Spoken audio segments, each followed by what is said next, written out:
the Russians, the regime, the government of President Putin allowing the opposition to take over in Kiev and move away from Russia's influence towards the EU? I could not envision that at this point, no. So what do you think the Russians would do to prevent that from happening? Other than they've been sending money, a lot of money into this government in Ukraine, but would they start sending troops in? I don't want to get ahead of my skis right now, but I think that at this point the Russians are watching this very closely and they want to do everything they can to make sure that their people that they influence are in power.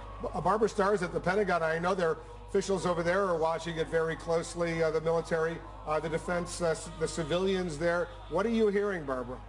Well, Wolf, I think we should probably add in right away the intelligence community also watching this very closely. What they are going to have to calculate here is what is the news after this horrific situation. What is the new security and intelligence relationship, not just with Ukraine, but with this region of Eastern Europe and indeed with the Russians if they are sanctioning this? This looks, by all accounts, to be outright military strength type of activity against the civilians on the street, whether it's carried out by military forces, police forces, interior ministry forces. This is a level of firepower far beyond what is acceptable to the United States. I mean, we are at the point the U.S. Embassy told all Americans not to leave their homes tonight in Kiev. They knew something was coming, and this is what it is shaped up to be. This now means the U.S. has to calculate what kind of relationship it wants.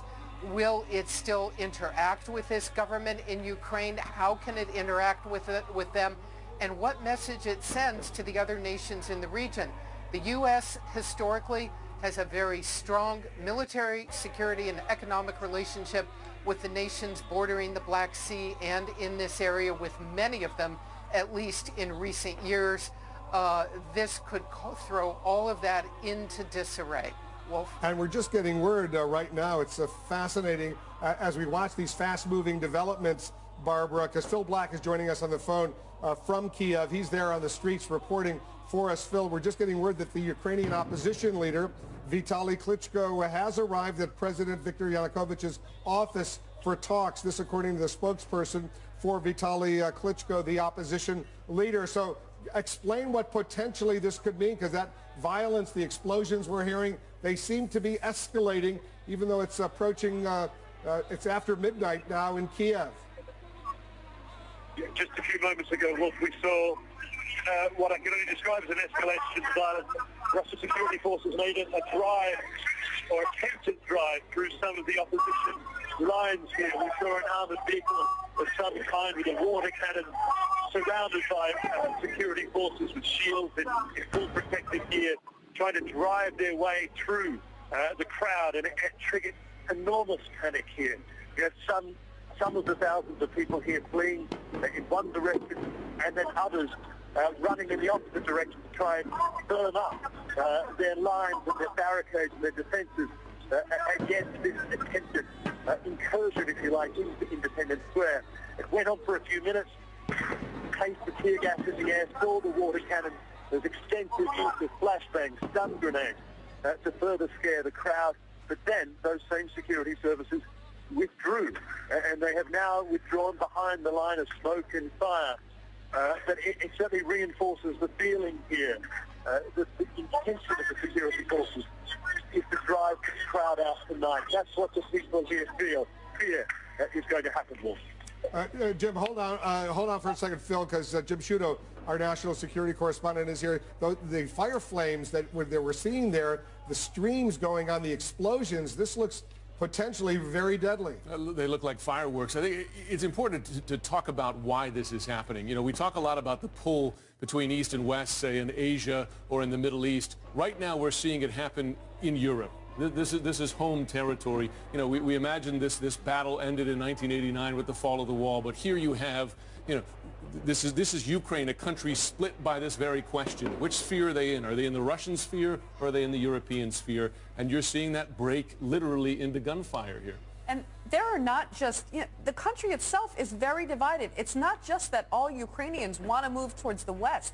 This is a country in turmoil because there are Ukrainians that speak Russian, that have very strong ties to Russia. And that's why not only was President Yanukovych under a lot of pressure from the U.S. and the West to move towards Europe.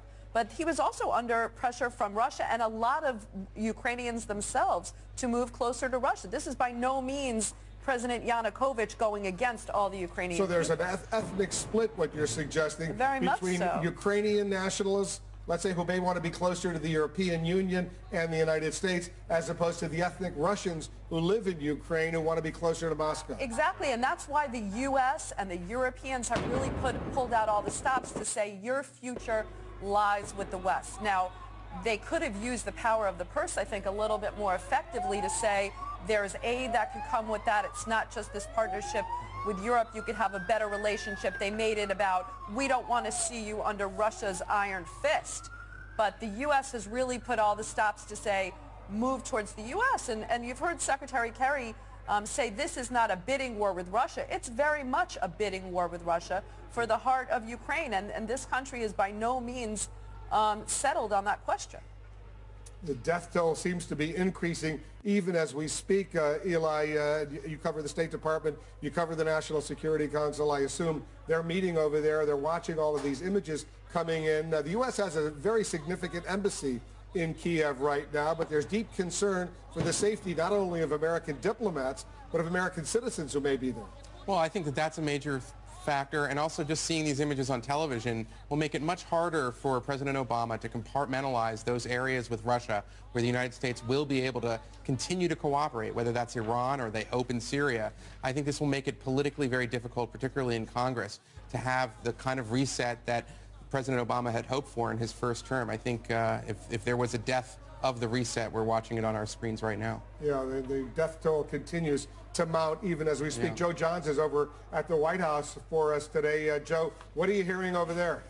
Well, Wolf, I have to preface this by saying this happened earlier today at the White House press briefing with Jay Carney. He said, among other things, that the administration was appalled by the violence, condemns the violence, and also said that excessive force on either side will not resolve the crisis. And he said the president, Yanukovych, should de-escalate immediately the situation and end the confrontation. Also said the administration urges him to restart a dialogue with opposition leaders to develop a consensus, and said the vice president has been having conversations with the president of Ukraine, but he didn't have an update on any of that. So that happened earlier today, and certainly not as we see these pictures unfold on television, but we'll be checking back with the administration for an update. It's very clear they are monitoring the situation very closely, Wolf. Yeah, I'm sure.